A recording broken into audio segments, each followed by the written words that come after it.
Yesus. Baik. Kami mau tinggal di dalam hadirat-Mu Tuhan Yesus. Bukan karena dengan panah kami menjadi percaya.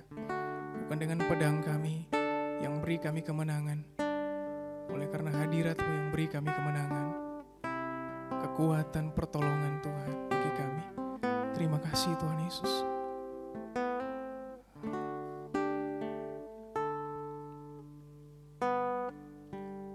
Dekat padamu itu rinduku.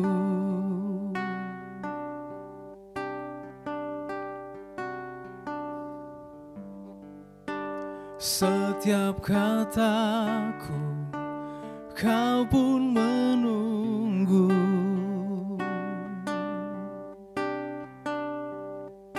Tak kusangka ku temukan satu kasih yang abadi.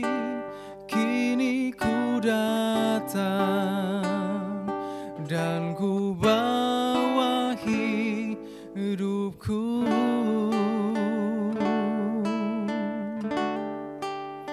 Memandang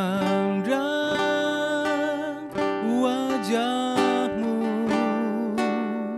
mengikuti kebaikan-Mu, mengejar hadir-Mu dalam hidupku.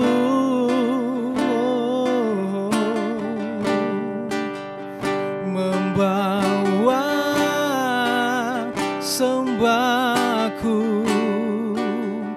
menyatakan kebesaran-Mu, mengejar hadir-Mu dalam hidupku.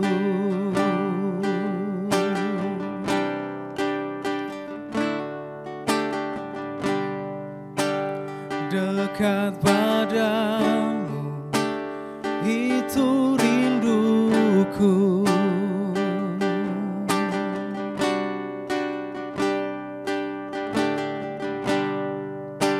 Setiap kataku kau pun menunggu.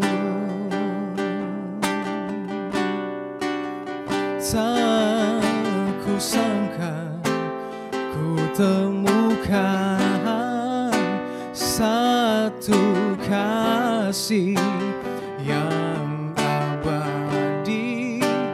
Kini ku datang dan ku bawa hidupku.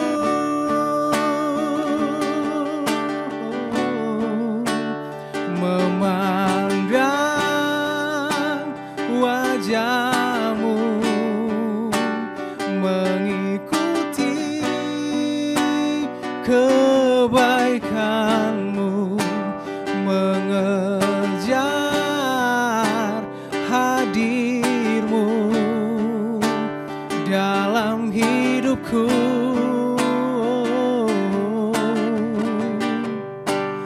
Membawa sembahku, menyatakan kebesaran-Mu, mengejar hadir-Mu dalam hidupku. Mengejar hadir-Mu dalam hidupku. Mengejar hadir-Mu dalam hidupku.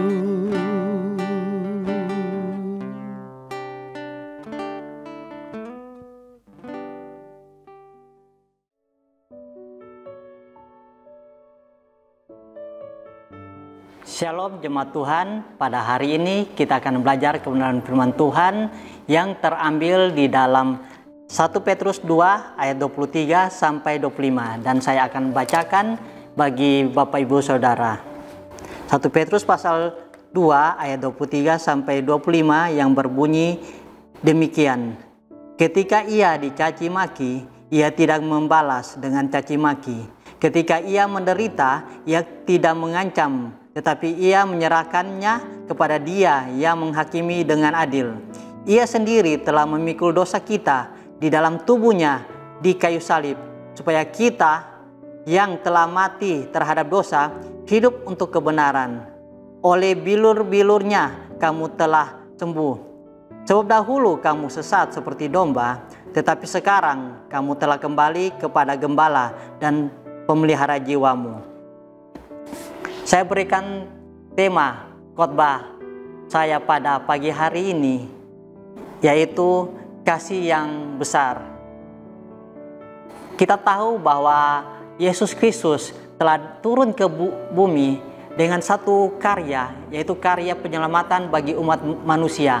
Ia telah menunjukkan kasih-Nya yang begitu besar dalam kehidupan kita semua. Kita akan belajar kebenaran firman Tuhan. Setidaknya dalam firman Tuhan ini ada 3 hal yang Tuhan Yesus telah tunjukkan lewat kasih-Nya yang begitu besar. Yang pertama, yaitu kasih yang mengampuni. Sekali lagi saya baca ayat 23. Ketika ia dicaci maki, ia tidak membalas dengan caci maki. Ketika ia menderita, ia tidak mengancam, tetapi ia menyerahkannya kepada Dia yang menghakimi dengan adil. Yang pertama, kasih Yesus yang besar itu, yaitu kasih yang mengampuni. Bagaimana Tuhan Yesus telah memberikan teladan. Di saat Dia dicaci maki, Dia tidak membalas dengan caci maki. Dalam kehidupan kita sebagai orang percaya, yaitu paling berat, di saat kita mau mengampuni. Ini adalah teladan yang luar biasa yang telah ditunjukkan oleh Tuhan Yesus, yaitu kita harus berani mengampuni. Sebab Tuhan Yesus sendiri telah memberikan contoh teladan yang sangat baik. Di saat Dia dicaci maki, Dia dianiaya, Dia dicambuk, Dia tidak membalasnya. Tetapi satu hal yang Dia katakan, ampuni mereka Bapa. Dan Tuhan Yesus telah mengajarkan dalam doa Bapa kami kepada kita semua, ampunilah kami seperti kami yang telah mengampuni orang yang telah bersalah kepada kami. Artinya Tuhan akan mengampuni dosa kita bila kita mengampuni orang lain. Itu adalah bukti kasih Allah yang besar, yaitu kasih yang mengampuni, yang mengajarkan pada kita agar kita mampu mengampuni orang lain, mampu mengampuni orang-orang yang telah bersalah kepada kita. Siapapun mereka harus kita ampuni. Sebab keteladanan Yesus yang pertama, Dia mampu mengampuni. Kasih yang besar, yaitu kasih yang mengampuni. Yang kedua, kasih apa yang Tuhan tunjukkan kepada kita semua lewat kasih-Nya yang besar. Ayat 25 dikatakan demikian. Sebab dahulu kamu sesat seperti domba, tetapi sekarang kamu telah kembali kepada gembala dan pemelihara jiwamu. Yang kedua, yaitu kasih yang menyelamatkan. Sekali lagi saya katakan, kasih yang menyelamatkan. Dikatakan di sini bahwa kita dahulunya sesat, tetapi kita telah kembali kepada Kristus, yaitu Sang Gembala dan pemelihara jiwa. Ini berbicara di mana Yesus turun ke bumi untuk menyelamatkan umat manusia. Dia mati di atas kayu salib dengan satu tujuan, yaitu untuk menyelamatkan kita semua. Kasih yang besar yang telah Yesus tunjukkan kepada kita. Dia turun ke dunia dengan satu karya, yaitu untuk menyelamatkan saudara dan saya. Seharusnya kita yang berdosa ini telah binasa dengan hukuman yang kekal karena perbuatan pelanggaran-pelanggaran dosa kita. Tapi kasih yang besar yang Allah tunjukkan lewat Yesus Kristus, Dia mati di atas kayu salib untuk menebus saya dan saudara. Renungkan bahwa kasih Allah yang begitu besar lewat karyanya di atas kayu salib untuk menyelamatkan kita. Itu adalah kasih yang besar yang telah dilakukan oleh Yesus Kristus Tuhan. Dan yang terakhir, kasih yang besar seperti apa yang Tuhan Yesus tunjukkan kepada kita. Ayat 24 dikatakan demikian. Ia sendiri telah memikul dosa kita di dalam tubuhnya di kayu salib, supaya kita yang telah mati terhadap dosa hidup untuk kebenaran. saya garis bawahi, kita yang telah mati terhadap dosa, hidup untuk kebenaran. Yang ketiga, kasih yang besar dari Yesus Kristus, yaitu kasih yang mengubahkan. Dalam ayat ini dikatakan dalam firman Tuhan bahwa kita yang telah ditebus oleh Kristus harus hidup dalam kebenaran. Tidak cukup hanya sampai, yaitu dalam kasih yang menyelamatkan. Yesus mati untuk kita semua, supaya kita bisa diselamatkan. Tetapi bukti dari iman kita kepada Yesus Kristus, yaitu apa? Kita hidup dalam kebenaran. Banyak orang Kristen kadangkala tidak menghargai karya keselamatan dari Allah sendiri, dengan hidup terus dalam dosa. Tapi pada hari ini kita belajar kasih yang besar, yaitu kasih yang telah menyelamatkan, tetapi sekaligus juga kasih yang mengubahkan. Kita harus hidup dalam perubahan. Kalau kita bukti beriman pada Tuhan, yaitu harus ditunjukkan dengan hidup kita yang hidup di dalam perubahan. Dahulunya mungkin kita hidup terus dalam dosa, kita sadar dan kita bangkit dan meninggalkan dosa-dosa kita. Itu bukti kita berubah. Itu bukti bahwa iman kita kepada Yesus Kristus hidup di dalam perubahan.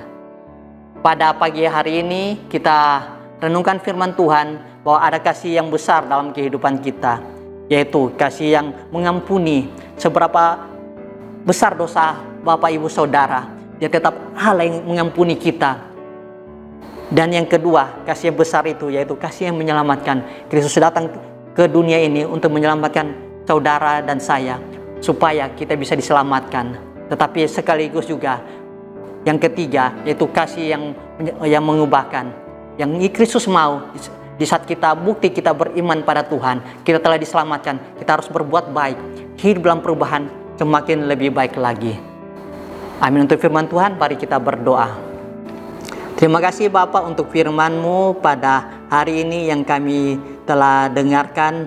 Terima kasih untuk karya-Mu di atas kayu salib, kasih yang begitu besar dalam kehidupan kami, sehingga kasih-Mu yang begitu besar mampu mengampuni segala dosa-dosa kami. Sebesar apapun dosa-dosa kami, Engkau Allah yang mengampuni dosa-dosa kami.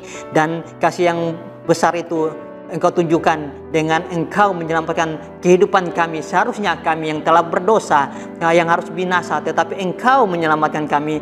Ajar kami untuk menghargai karya keselamatan-Mu itu lewat cara hidup kami, yaitu kami hidup dalam perubahan semakin lebih baik lagi, sehingga ada karakter Kristus yang kami kenakan dalam kehidupan kami. Kami bisa menghasilkan buah-buah roh yang Engkau rindukan yang terjadi dalam kehidupan kami, sehingga dimanapun kami berada, kami bisa menjadi saksi, kami bisa menjadi berkat, dan kami bisa memberitakan kabar keselamatan yang daripada Engkau kepada siapapun juga di muka bumi ini. Terima kasih Bapa, mampukan kami untuk melakukan firman-Mu. Dalam nama Tuhan Yesus kami telah berdoa. Haleluya. Amin.